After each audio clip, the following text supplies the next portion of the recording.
to smash the away day hoodoo. Which way will this one turn? Saturday afternoon in drizzly Twickenham. Perfect descriptor for a front row forward at Harlequins. Here he goes, doing hooker things. Driving to within a couple of metres. Quins parked on Newcastle's front lawn and then bashing down the threshold, and his finish. There was an air of the inevitable about this, wasn't there? They had so much ball in the right areas of the field, making breaks. Here's Stefan Levis, the former skipper. Maffey again hunting for a big steal. He's not getting it. Will Evans, inches in it. Porter and Green, who strolls over. But he really doesn't have to do much here. You can see all of the Newcastle defence facing the ball, looking towards the breakdown, and that's... We'll come back to that in just a second. Well, here he is, Marcus Smith, adding that dynamism and that pace. Options left and right. Quins have carved up the Red Bulls. The Red Bulls dehorns, and Will Porter slings it into the stands. Watch this attack. Taken right to the line by Evans, who then finds Smith. They're those wider channels in that conversation we were just having about whether he's better at 10 or more. If you're quite happy to just rock back and sit and make your tackles using their momentum, life's going to be pretty easy. Porter on the runaround, kicking through for Rodrigo Isco. Argentine on Argentine. Oh, Isco! How's he done that? Oh!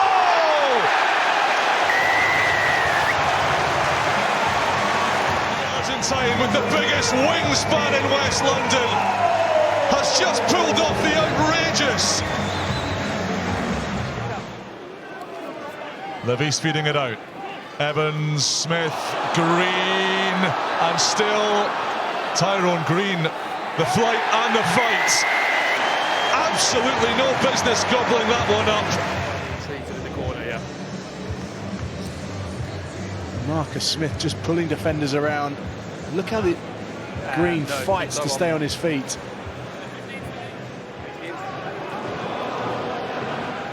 Here come the mighty Quins, searching for a first maul try of the Prem season, and finding it. What works well, and we'd seen how that driving maul had functioned brilliantly just previously as Newcastle pulled it down, but then they're punished in their most ultimate way. Guido Petty, who's had about 4 carries and 8 tackles in this one great snaking passage of play. Smith, there's that dummy. Cleaves is on the inside, Carr on the outside. Cleaves, handoff, stretch, try. Yeah, it's brilliant from Marcus Smith. Just watch how he holds the ball in 2 hands here. Almost saying, I am going to pass it, no I'm not. Looks either way. He's got Carr on his outside and Cleaves on his inside. That's what makes his decision. The pace that Cleaves can inject onto the ball. If he doesn't have the ball in both hands there, Greenwood stays on him and the hole doesn't appear. Isco, meanwhile, is loitering out the back of it. Forwards have got other ideas. Turner breaking off. Reckons he scored that. Referee agrees. Well, certainly dotting the ball down will be waving a flag in the direction of all of that Scottish coaching team. Round the corner they go again with Fergus Lee Warner. Leatherbarrow. McCallum. Listen to the stoop. A roar of defiance.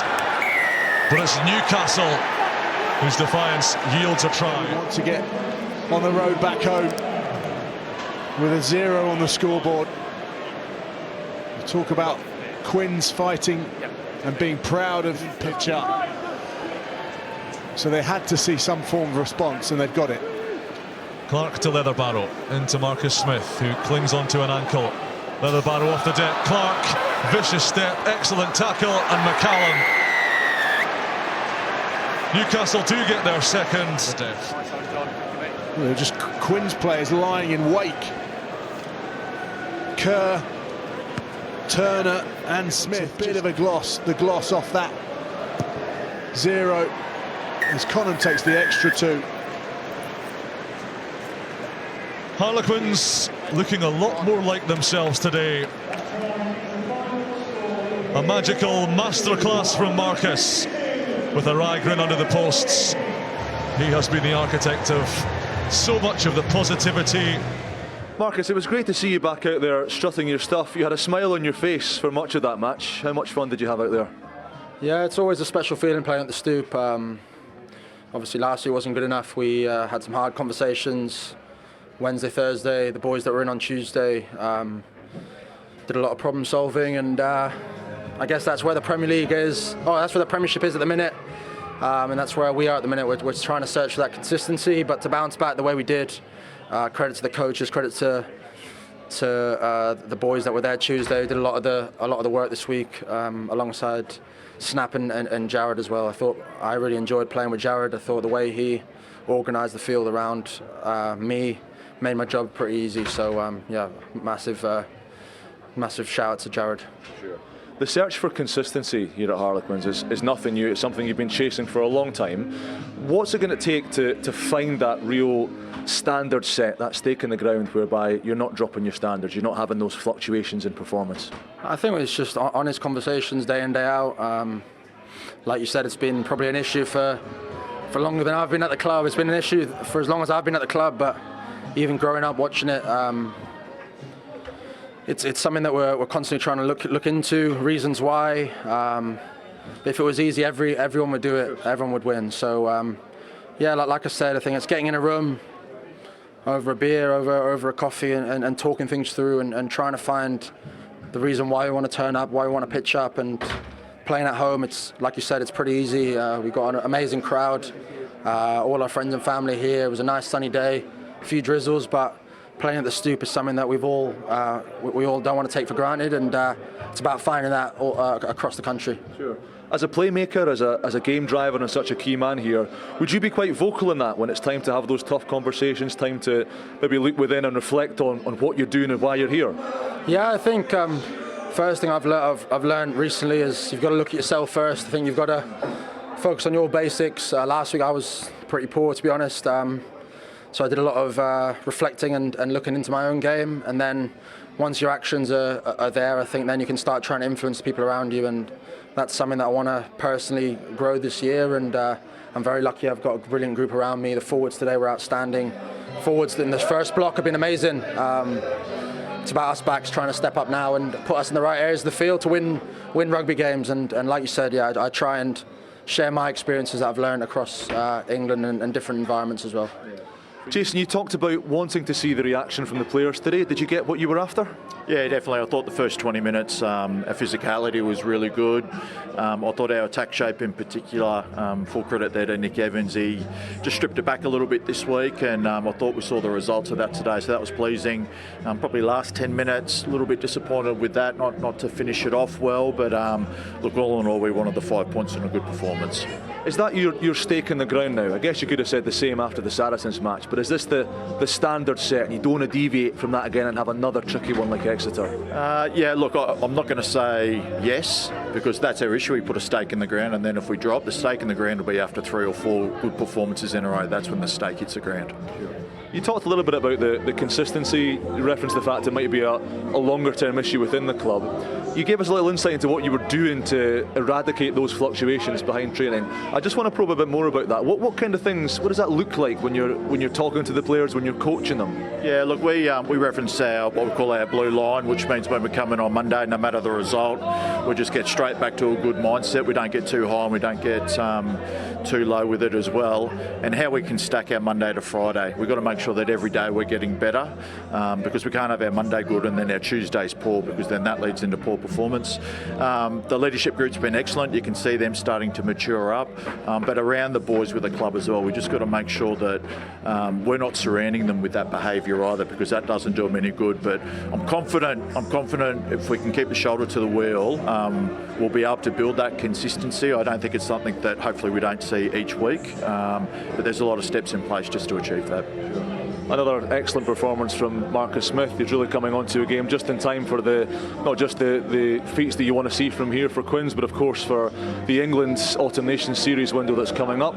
What conversations might you have had with Steve Borthwaite, Martin Gleeson and the England coaches around how Marcus is progressing and what they want to see from him?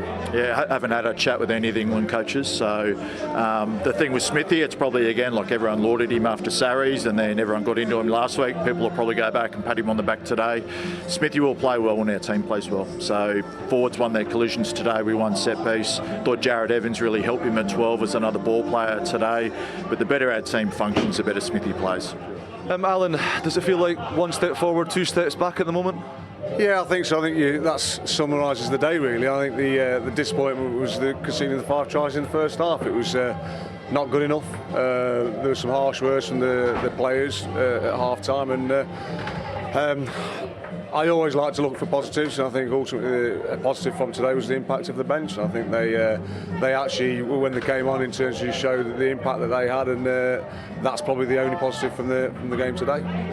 What's the plan over this next little period? You've got a Prem Cup window, you've got the Challenge Cup coming up, a Prem game in the middle of it. How will you look to build on this squad, continue to grow the cohesion and try and end that win wait for a win, I beg your pardon? Yeah, I think, as you said there, it's about the rotating the squad. I'm just thinking now in terms of a lot of the players there have played all the way through this block, and they need to rest up. And what that does is then give people an opportunity in those games that you just said, and then we've got a full squad to pick from and select from. I'm sure it feels a bit like Groundhog Day answering these questions, as much as it does for us asking the same stuff post-match. What impact does this have on you as a coach? Is it easy to stay positive, to pick the guys up? What's it like? Take us inside the mind of a coach who's going on a journey like this. Hey, look, ultimately it is tough, but a lot of it needs to come from the players, and they have done that the last few weeks. Obviously, as you quite rightly said, we've had some disappointments, but it's got to come from within. What we need to do is kind of have the level of consistency. You talked to a positive about the game last week, Northampton, one step forward, and what we need to do is create that certainly on our travels.